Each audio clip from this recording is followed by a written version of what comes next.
प्रीति सेठ एक बार फिर आई हूं आपके सामने लॉ फाउंडेशन बैच में, और हम लोग डील कर रहे हैं इंडियन कॉन्ट्रैक्ट एक्ट के साथ। तो जैसे कि आप लोग जानते हो कि ये एकमात्र लॉ है जो कि पूरे इंडिया के ऊपर अप्लाई करता है जब आप डे टू डे ट्रांजैक्शंस की बात करते हैं और आप लोगों के साथ कॉन्ट्रैक्ट में एंटर करते हैं, तो डे टू डे एक्टिविटी हो या फिर कोई कमर्शियल ट्रांजैक्शन ही क्यों ना हो, तो कौन सा लॉ है जो हमारे कॉन्ट्रैक्ट्स के साथ डील करता है। अब वो चाहे कॉन्ट्रैक्ट आपका रिटन कॉन्ट्रैक्ट हो या फिर आपका ओरल कॉन्ट्रैक्ट हो, एक्सप्रेस कॉन्ट्रैक्ट हो या फिर वो हो इम्प्लाइड कॉन्ट्रैक्ट, इन सब कॉन्ट्रैक्ट्स को डील करता है एकमात्र लॉ, वो है इंडियन कॉन्ट्रैक्ट एक्ट 1872। तो बहुत जरूरी है कि हम लोग इस लॉ के बारे में एक फेयर अंडरस्टैंडिंग रखें। आप लोग एलएलबी कर रहे हो या एलएलएम कर रहे हो, इवन आपके बीकॉम ऑनर्स के सिलेबस में भी, मतलब कॉमर्स वाले सिलेबस में भी, इवन सीए के सिलेबस में भी कॉन्ट्रैक्ट एक्ट डाला गया है। क्यों डाला गया है? क्योंकि एक ऐसा लॉ है जो सिर्फ हमारे एलएलबी के पेपर या एलएलएम के पेपर में ही काम नहीं आता। ये एक ऐसा लॉ है जो हमें हमारी रोजमर्रा की जिंदगी में भी काम आता है। तो आपका कोई भी प्रोफेशन हो, आप जुडिशरी के बच्चे हो या फिर आप क्लैट के लिए अपना एंट्रेंस एग्जाम देने वाले हो, आप एलएलबी कर रहे हो, एलएलएम कर रहे हो, एक्चुअली में आप प्रैक्टिसिंग एडवोकेट हो या फिर आप एक टीचर ही क्यों ना हो, आप सीए हो या फिर आपने बीकॉम या बीकॉम ऑनर्स करा हो, तो भी आपको पता होगा कि इंडियन कॉन्ट्रैक्ट एक्ट का बहुत ज्यादा महत्व है हम सबकी जिंदगी में। इसीलिए एक फेयर अंडरस्टैंडिंग होना इस लॉ की बहुत ज्यादा जरूरी हो जाता है हम सबके लिए। ठीक है, तो क्यों ना हम लोग इस लॉ को इतने अच्छे से पढ़ लें कि जो हमारा फाउंडेशन है वो क्लियर हो जाए। तो एक पहली चीज क्या होगी कि हमारा पेपर क्लियर हो जाएगा, जो हमारे को बहुत हेल्प करेगा हमारी फ्यूचर लाइफ में। और दूसरा, हमारी जो डे टू डे ट्रांजैक्शंस है उसमें हमें काफी ईज हो जाएगी, काफी कन्वीनियंस हो जाएगी, क्योंकि जब हमें लॉ की अच्छी फेयर अंडरस्टैंडिंग होगी तो हम उन ट्रांजैक्शंस को, हमें पता होगा हमारे राइट्स क्या है, हमारी ड्यूटीज क्या है, हमारी रिस्पॉन्सिबिलिटीज क्या है, कौन से कॉन्ट्रैक्ट्स कॉसी कॉन्ट्रैक्ट्स होते हैं, कौन से कॉन्ट्रैक्ट्स आप इन्फोर्स कराने के लिए कोर्ट को नॉक नहीं कर सकते और कौन से कॉन्ट्रैक्ट्स को इन्फोर्स कराने के लिए आप कोर्ट तक जा सकते हो। तो जब ये सब कुछ की फेयर अंडरस्टैंडिंग होगी तो जो ट्रांजैक्शंस के अंदर हम डील करते हैं वो काफी ज्यादा स्मूथ हो जाएगा और काफी ज्यादा बढ़िया हो जाएगा। ठीक है, तो अगर आप एक जुडिशरी के बच्चे हो, आप जुडिशरी एस्पिरेंट हो और आप अपनी स्टेट का पीटी या फिर मेंस का पेपर लिखने वाले हो, तो बहुत जरूरी है कि आपको इंडियन कॉन्ट्रैक्ट एक्ट की एक फेयर अंडरस्टैंडिंग हो। अगर आप क्लैट एस्पिरेंट हो या फिर आप स्लैट, आईलेट, कोई भी लॉ एंट्रेंस एग्जाम देने वाले हो और अपनी लॉ की जर्नी को शुरू करने वाले हो, तो भी बहुत जरूरी है कि लीगल एप्टीट्यूड पेपर की आप तैयारी अभी से कर लें। इससे दो फायदे होंगे। पहला फायदा ये है कि आप लोगों को आपका पेपर क्लियर करने में आसानी हो जाएगी, और दूसरा, आपको अपनी लीगल जर्नी में एलएलबी के टाइम पे तो ये सब कुछ पढ़ना ही है, तो why not have a basic understanding of it from the beginning. अगर आप एलएलबी के स्टूडेंट हो तो आपके सेमेस्टर एग्जाम में कई बार ऐसे क्वेश्चंस पूछे जाते हैं, तो बहुत जरूरी है हमारे लिए एक फेयर अंडरस्टैंडिंग होना इन टॉपिक्स की। तो आज का जो हम टॉपिक डील करने वाले हैं बहुत ही छोटा सा, बहुत ही प्यारा सा टॉपिक है। सिर्फ दो सेक्शंस हमें डील करने हैं, सेक्शन 180 से लेके 181 तक। तो जैसे आप लोगों को पता है कि हम लोगों ने पिछली कुछ क्लासेस से हम लोग बेलमेंट कर रहे हैं, और बेलमेंट थोड़ा सा बड़ा टॉपिक था तो मैंने उसको बिट्स एंड पीसेस में, छोटे छोटे पार्ट्स में आप लोगों के लिए डिवाइड करा था। तो आज का जो टॉपिक हम लोग डील करने वाले हैं वो है कि कोई सूट जो कि बेली या फिर बेलर फाइल करता है अगेंस्ट द रॉन्ग डूअर। तो इससे पहले कि हम लोग दो स्टेप आगे बढ़े, हम लोगों को दो स्टेप पीछे जाना है और देखना है कि हमने पिछली क्लास में क्या किया था। पिछली क्लास में स्टूडेंट्स हम लोगों ने लेक्चर नंबर 24 में हम लोगों ने प्लेज को पढ़ा था, जो भी एक बेलमेंट का ही पार्ट है।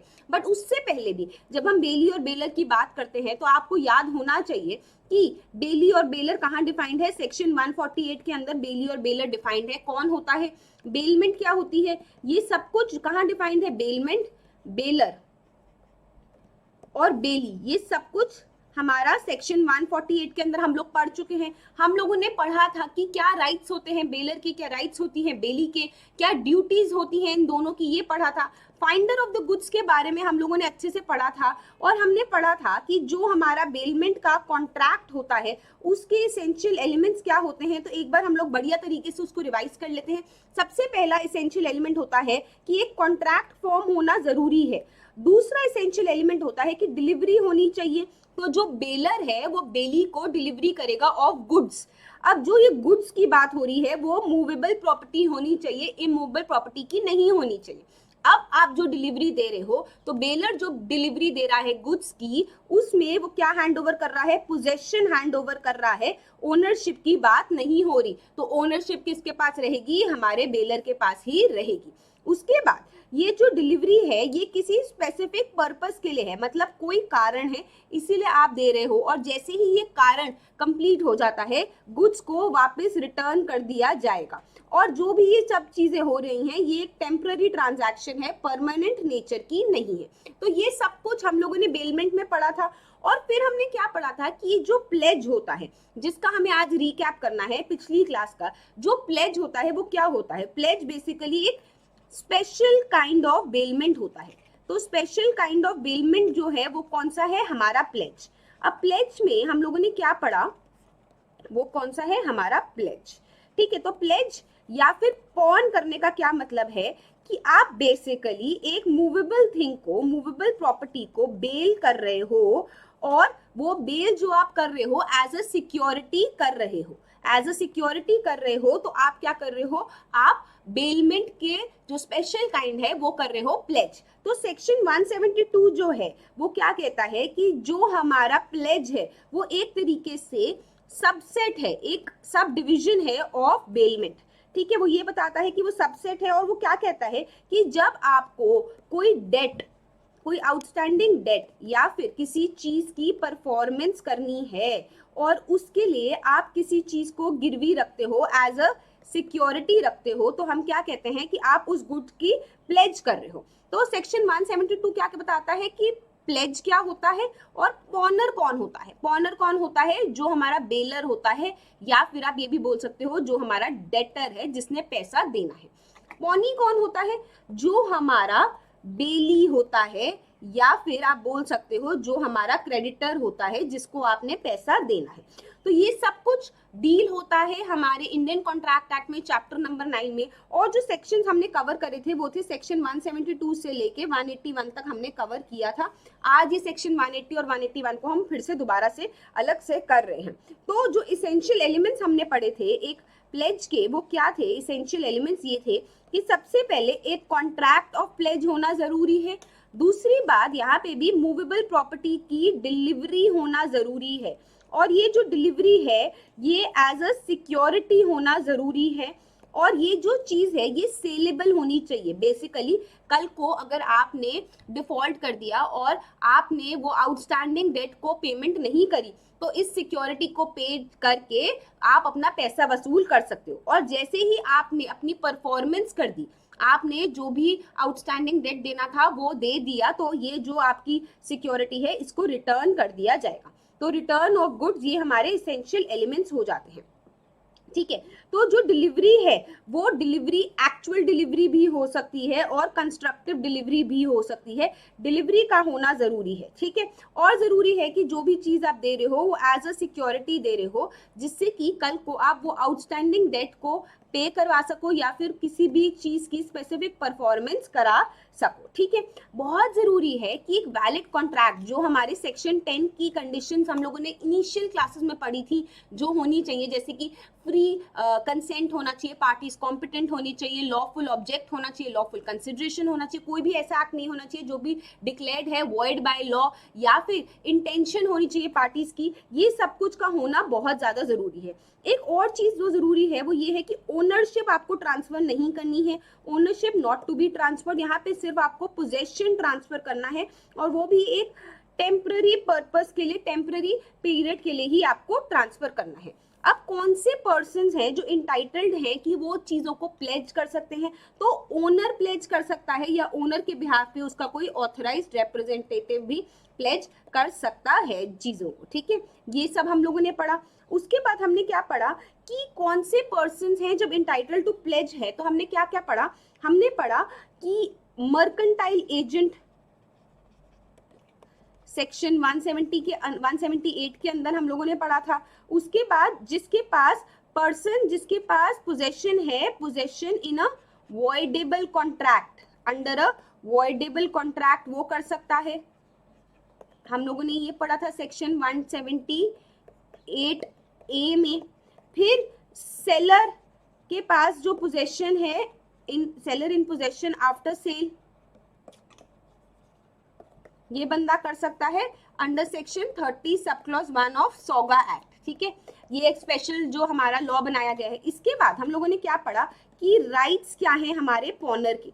तो राइट्स ऑफ पॉनर हम लोगों ने पढ़ा स्टूडेंट्स, हम लोगों ने क्या पढ़ा कि राइट्स ऑफ पॉनर क्या है। तो हमने पढ़ा कि सबसे पहले वो जो कॉन्ट्रैक्ट है वो उसको इन्फोर्स करा सकता है, वो कॉन्ट्रैक्ट को अवॉइड भी कर सकता है अगर उसको लगता है कि कोई अनऑथराइज यूज हो रहा है उसकी सिक्योरिटी का।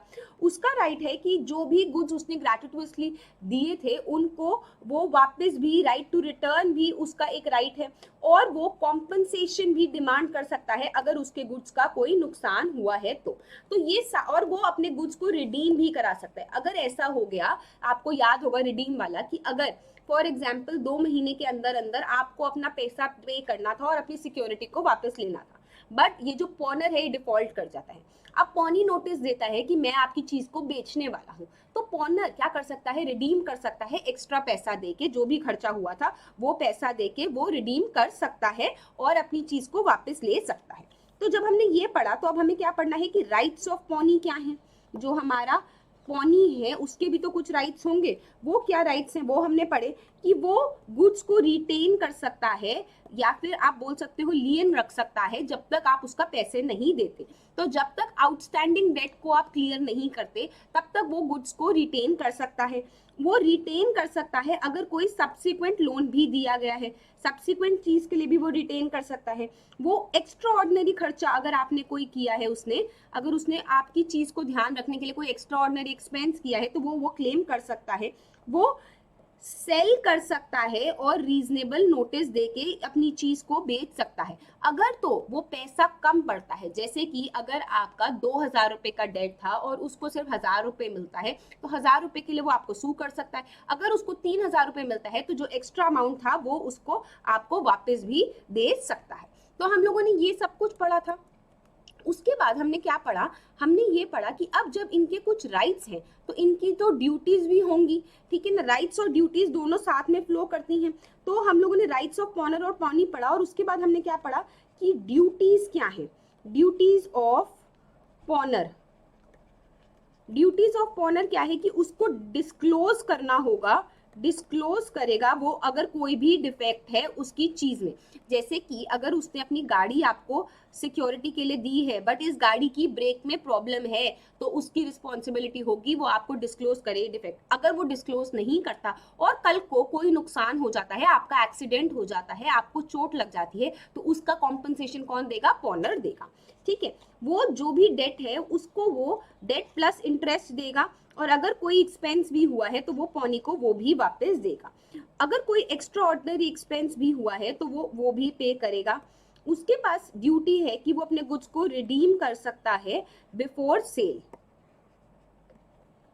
और अगर कोई डिफॉल्ट के कारण एक्सपेंस हुआ है तो वो एक्सपेंस वो भी देगा जो डिफॉल्ट के कारण हुआ है, ठीक है। तो ड्यूटीज ऑफ द पॉनर हो गई।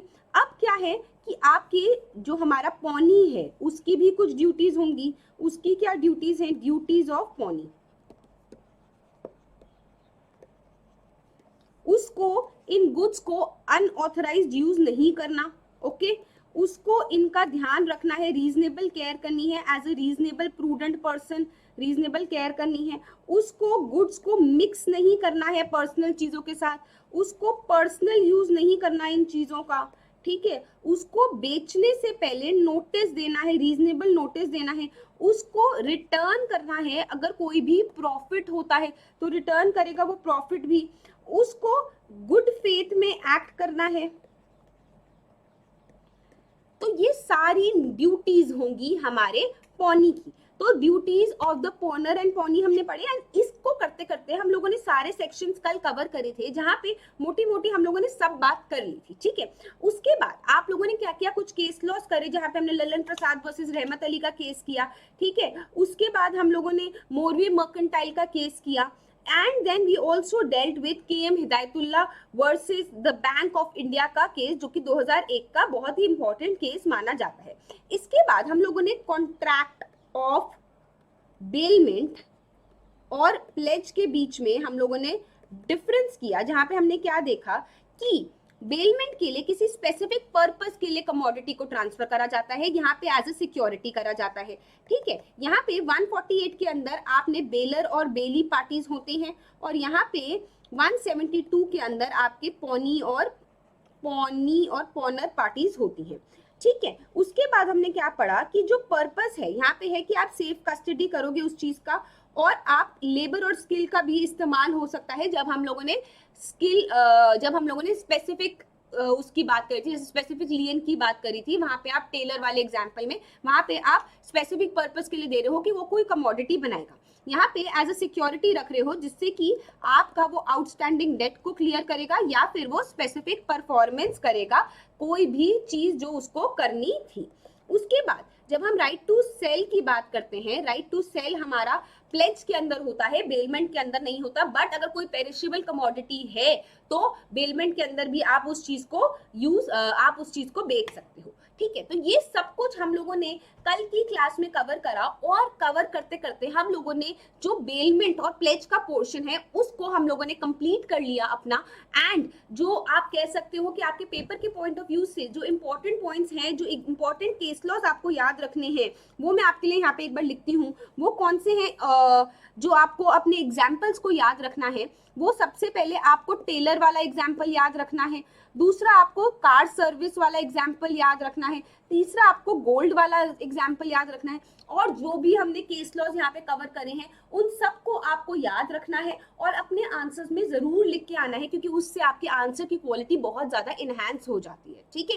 तो उन सारे, चाहे के एम हिदायतुल्ला हो, मौरवी मर्केंटाइल हो, कोई भी, या फिर अजय मेहरा वाला केस जहाँ पे हमने बैंक लॉकर की बात करी थी, ये सारे केसेस को आपको अच्छे से रिवाइज करना है और अपने पेपर में जरूर लिख के आना है, क्योंकि इससे क्या होगा कि आपके पेपर में जो आंसर की क्वालिटी है वो बढ़ जाएगी, ठीक है। अब डील करते हैं कि आज के टॉपिक हम क्या करने वाले हैं। हम पढ़ने वाले हैं कि अगर आपको एक सूट फाइल करना है बेली को या फिर बेलर को, तो बेली और बेलर कौन हो गए, जो हमारे 148 के अंदर हम लोगों ने पढ़ा था, बेलमेंट के अंदर दो पार्टीज होती है, अगेंस्ट रॉन्ग डूअर जो कि थर्ड पार्टी है, सेक्शन 180 और 181 के अंदर है, ठीक है। तो अगर एक थर्ड पर्सन जो है वो रॉन्गफुली डिप्राइव करता है बेली को कि वो चीज को यूज कर सके या पोजेशन रख सके उन गुड्स का जो कि उनको बेल करे गए हैं, और कोई इंजरी कॉज करता है, तो बेली के पास क्या होगा, रेमेडीज अवेलेबल होंगी एज ए वो ओनर है। And if no bailment has been made, either the bailer या फिर बेली में bring a suit against the third person. तो बेसिकली आपको क्या समझने की बात है कि अगर आपने बेल करा है, बेलमेंट हुई है, और कोई थर्ड पर्सन क्या करता है, इंजरी कॉज करता है, ठीक है। तो अब क्या समझना है, जो हमारा बेलर है उसने डिलीवरी ऑफ गुड्स करी टू द बेली, ठीक है। अब ये जो आपका थर्ड पर्सन है ये बाहर से बैठ के क्या कर रहा है, आपको जो गुड्स है आपको ऑब्स्ट्रक्शन कॉज कर रहा है, ऑब्स्ट्रक्शन कॉज कर रहा है कि आप गुड्स को यूज ना करो, goods not to be used, या फिर क्या करता है, इंजरी कॉज करता है, डैमेज कॉज करता है। तो जो बेली होगा, बेली के पास क्या राइट होगा, बेली के पास राइट होगा लाइक एन ओनर कि वो इसको सू कर सकता है, can sue the third person for damages and compensation, ठीक है, वो सू कर सकता है। सेक्शन 180 यही बात कहता है, ठीक है। तो सेक्शन 180 जो हमारा बेली है उसको इनेबल करता है, उसको एक राइट देता है, उसको पावर देता है कि वो सू कर सकता है उस बंदे को जिसने उसको रॉन्गफुली डिप्राइव किया है, कि वो जो भी गुड्स उसको दिए गए थे उसको यूज कर सके, उसका पोजेशन रख सके, या फिर वो कोई भी इंजरी कॉज करता है, डैमेज कॉज करता है। तो बेली के पास सेम वही राइट्स होंगे जैसे कि वो ओनर था। तो बेली इज इक्वल टू यहाँ पे क्या हो जाएगा, आपका बेलर, उसके पास सेम वही राइट्स होंगे जैसे कि आपके बेलर के पास थे, और वो वही राइट्स को एक्सरसाइज कर सकता है जैसे कि आपका बेलर या फिर ओनर कर सकता था। तो कोई भी एक्शन को आपका बेली या फिर बेलर कर सकते हैं, और वो डैमेजेस, इंजरी, कॉम्पनसेशन के लिए डिमांड कर सकते हैं, और इस थर्ड पर्सन को गिल्टी ठहरा सकते हैं, ठीक है। तो Purushottam Das versus union of India, AIR 1967, all India 549 का जो केस है, यहाँ पे क्या बोल रहे हैं कि कुछ भी चीज जो आपने ऑब्टेन करी है बाय वे ऑफ रिलीफ या फिर कॉम्पनसेशन ऐसे सूट में, वो as between the baler and bailee वो उस तरीके से दिया जाएगा जैसे कि उनके क्या रिस्पॉन्सिव इंटरेस्ट थे। तो किसका क्या इंटरेस्ट था उस टाइम पे? जब बेलर ने कमोडिटी को ट्रांसफर करा था बेली को, तो उनको क्या स्पेसिफिक पर्पस के लिए किया था और क्या उनके इंटरेस्ट थे, ये सब कुछ देखना पड़ेगा। जब इन लोगों को जो भी रिलीफ मिलेगा थर्ड पर्सन से, उसको इनको बांटना पड़ेगा। तो क्या जरूरी है आपके लिए? आपके लिए ये जरूरी है सबसे पहला कि जो हमारा बेली है will step into the shoe of the baler of the owner। Okay, तो बेली के पास क्या पावर आ जाएगी? ओनर वाली पावर आ जाएगी, और वो सू कर पाएगा इस थर्ड पर्सन को जिसने कोई भी इंजरी कॉज करी है या कोई भी डैमेज कॉज किया है। ठीक है, अब इलस्ट्रेशन देखते हैं, एक एग्जांपल देखते हैं। अगर ए ने बेल किया है अपना टीवी टू बी, तो ए ने अपना टीवी दिया है बी को फॉर रिपेयर। सी जो है यहाँ पे एक आउटसाइडर मान के चलते हैं, सी जो है फोर्सफुली टीवी को ले जाता है, फोर्सफुली टेक्स टीवी। तो बी यहाँ पे इंटाइटल्ड होगा to all the remedies as if वो ओनर था। तो बी क्या, B will be is equal to the owner, और वो सारी रेमेडीज को एक्सरसाइज कर सकता है। ऑल द रेमेडीज जो आपके ओनर को पास होती, उन सबको वो एक्सरसाइज कर सकता है, जैसे कि आपका कौन करता? ओनर एक्सरसाइज करता। ठीक है, अब एक और एग्जाम्पल लेके चलते हैं, हमारा वही फेवरेट एग्जाम्पल, टेलर वाला एग्जाम्पल। ठीक है, जब आपका टेलर वाले एग्जाम्पल में ए ने टेलर को एक सूट पीस दिया और क्या बोला कि भैया इससे ना मेरा सूट बना देना। ठीक है,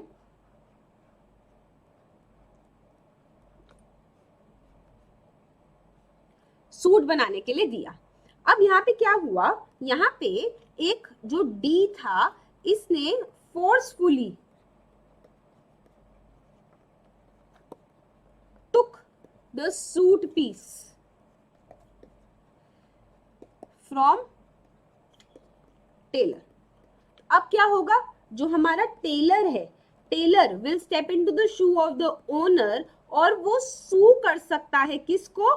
सू डी फॉर डैमेजेस या फिर कॉम्पनसेशन, या फिर आप क्या कह सकते हो? Cost of suit piece.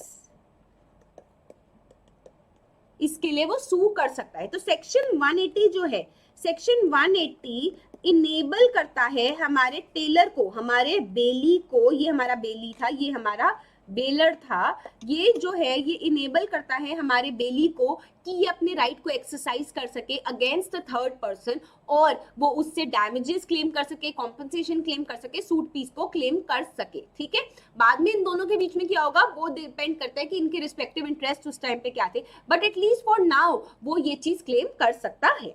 ठीक है, तो अब आपको नेक्स्ट करना है सेक्शन 181 कि अप्रोप्रिएशमेंट ऑफ रिलीफ या फिर कॉम्पनसेशन जो ऑब्टेन किया गया है ऐसे सूट में।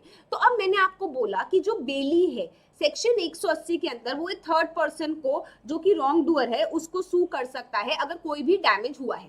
ठीक है, अब इस वे में ये लोग इस रिलीफ को या फिर कॉम्पनसेशन को डिवाइड करेंगे। तो जो भी रिलीफ या जो भी कॉम्पनसेशन मिला है ऐसे सूट में, any such suit which is under section 180, it shall be as between the bailier and bailey dealt with according to their respective interest। तो जो भी इनका रिस्पेक्टिव इंटरेस्ट रहा होगा उस टाइम पे, उस हिसाब से जो भी रिलीफ या कॉम्पनसेशन मिला है उसका डिवीजन होगा। ठीक है, तो जो भी रिस्पेक्टिव इंटरेस्ट होगा वो देखा जाएगा किसके हिसाब से? हमारे terms and conditions of the contract के हिसाब से देखा जाएगा, और उस हिसाब से इनका जो रिलीफ है, जो इनका कॉम्पनसेशन है, उसका बंटवारा होगा। ठीक है, सेक्शन 181 ये कहता है। तो आपको क्या देखना है? आपको देखना है सेक्शन 180 रेड विथ सेक्शन 181 साथ में पढ़े जाएंगे कि कोई अगर थर्ड पर्सन, कोई रॉन्ग डूअर अगर बेली को डिप्राइव करता है या फिर डैमेज कॉज करता है किसी भी चीज को, किसी भी गुड्स को, और उसको इस्तेमाल नहीं करने देता, तो क्या होगा? वो सेक्शन 180 और 181 में हमने पढ़ा।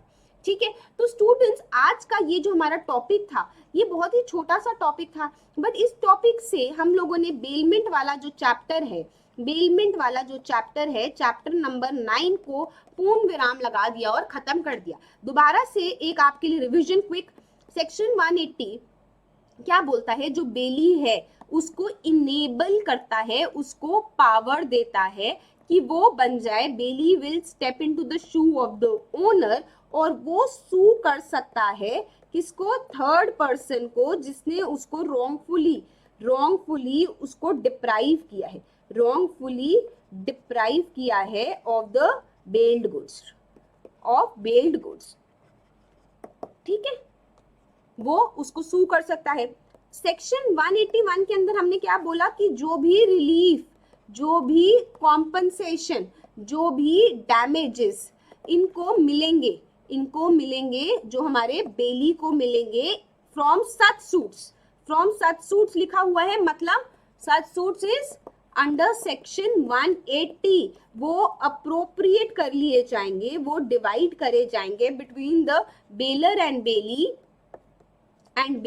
इन सेम इंटरेस्ट, जैसे इनके रिस्पेक्टिव इंटरेस्ट थे, जो भी इनके कॉन्ट्रैक्ट के अंदर चीजें लिखी हुई थी उस तरीके से इनके जो भी रिस्पेक्टिव इंटरेस्ट है, जो भी रिलीफ मिला है उसका बंटवारा हो जाएगा, उसको डिवाइड कर लिया जाएगा।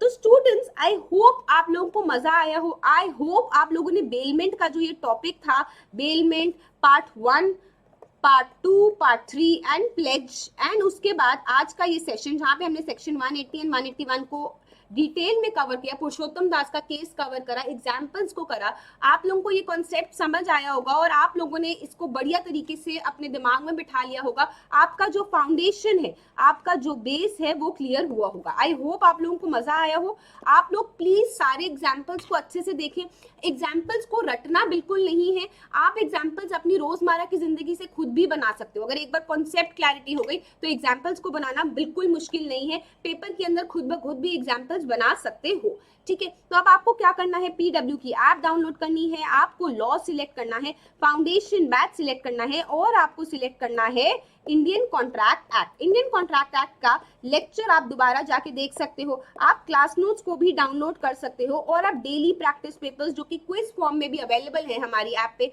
आप उनको भी देख सकते हो। आप लोगों ने टेलीग्राम का चैनल तो अभी तक ज्वाइन किया ही होगा, जिससे क्या होगा कि आप लोगों को सारे रेगुलर अपडेट्स मिलते रहेंगे लॉ वाला की तरफ से कि हम लोग आपके लिए क्या क्या लेके आ रहे हैं, जुडिशरी के आने वाले बैचेस में हम क्या क्या करने वाले हैं।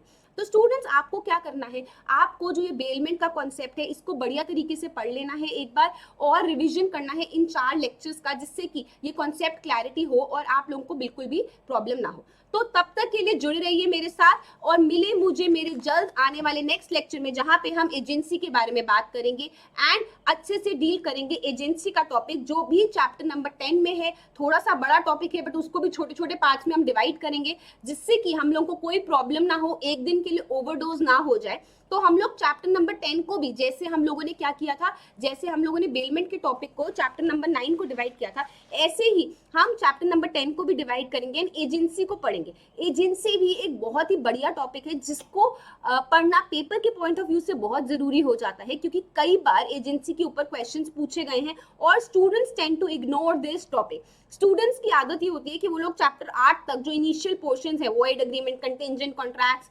रेसिप्रोकल प्रॉमिसेस, ये सब कुछ, क्वासी कॉन्ट्रैक्ट्स, ये सब कुछ कर लेते हैं, बट जो ये एजेंसी, बेलमेंट, इंडेमनिटी, गारंटी वाले टॉपिक्स है इसको भूल जाते हैं, इसको इग्नोर करते हैं। तो हमें इसको इग्नोर नहीं करना है। एक चीज जो आपको और ध्यान रखनी है वो क्या है कि सेल ऑफ गुड्स एक्ट को अब एक अलग एक्ट बनाया गया है। तो मैंने आपको बताया था सेक्शन नंबर 76 से लेके 123 को रिपील कर दिया गया है हमारे इंडियन कॉन्ट्रैक्ट एक्ट से, और उसके लिए एक अलग से सौगा करके एक्ट बन गया है, सेल ऑफ गुड्स एक्ट। तो जब हम वो डील करते हैं तो सेल ऑफ गुड्स एक्ट को हम अलग से डील करते हैं, 76 to 123 हमें नहीं करना होता है। तो क्या ध्यान रखना होता है कि इंडियन कॉन्ट्रैक्ट एक्ट को आपको जब करना है तो आपको सिर्फ सेक्शन नंबर 1 to 75 नहीं करना है, ये तो इंपॉर्टेंट है ही। इसके अलावा इंडेमनिटी, गारंटी, बेलमेंट, प्लेज और आपका एजेंसी के टॉपिक भी बहुत बहुत इंपॉर्टेंट है और बहुत ज़्यादा रेलेवेंट है आपके पेपर के पॉइंट ऑफ व्यू से भी, आपकी कमर्शियल ट्रांजैक्शंस के पॉइंट ऑफ व्यू से भी और आपकी रोज़मर्रा की ज़िंदगी के पॉइंट ऑफ व्यू से भी, क्योंकि यही जो कॉन्ट्रैक्ट्स होते हैं, यही आप लोग बहुत सारे लोगों के साथ डील जब करते हो, सुबह से उठते हो और रात तक आप इतने सारे लोगों के साथ डील करते हो, चाहे फिर वो अमेजॉन डिलीवरी वाला ही क्यों ना हो, या फिर कार सर्विसिंग आप अपनी देते हो, अपना कुर्ता बनने के लिए देते हो, या फिर अपनी मेड के साथ ट्रांजैक्शंस करते हो, सब्जी वाले के साथ कुछ करते हो डीलिंग, तो ये सारी ट्रांजैक्शंस हमारे इंडियन कॉन्ट्रैक्ट एक्ट से ही रिलेटेड हैं, इसीलिए इनकी फेयर अंडरस्टैंडिंग होना बहुत ज्यादा जरूरी हो जाता है। तो मिलते हैं जल्द आने वाले नेक्स्ट लेक्चर में जहां हम एजेंसी की बात करेंगे। तब तक के लिए have a good day students, all the best for your legal career and हंसते रहे मुस्कुराते रहे।